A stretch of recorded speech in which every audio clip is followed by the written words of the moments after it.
हाय खाफाल नों मानो नाङाखै साला पाठशाला साइडनि बे लटारिखौ दाख्लै लाना फैदोंमोन आङो मिन्थिबाय दा आल्ट्रा बास फार्स्ट नाम्बारानो नांसोमोन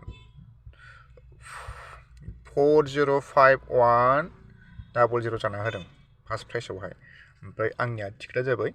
405120 मोन जानायमोनब्ला आङो बे भुमिकाखौहाय भारा लानानै बेरायसिगौमोन आं साला जायाखिसैना टारगेटआनो फेल जाबाय जानायमोनब्ला आङो भुमिकाखौहाय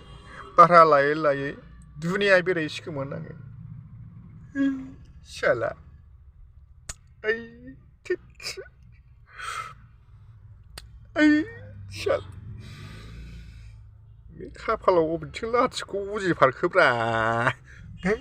साला गारि गाखोनो मोनसिगौमोन जायासैलै गद बाद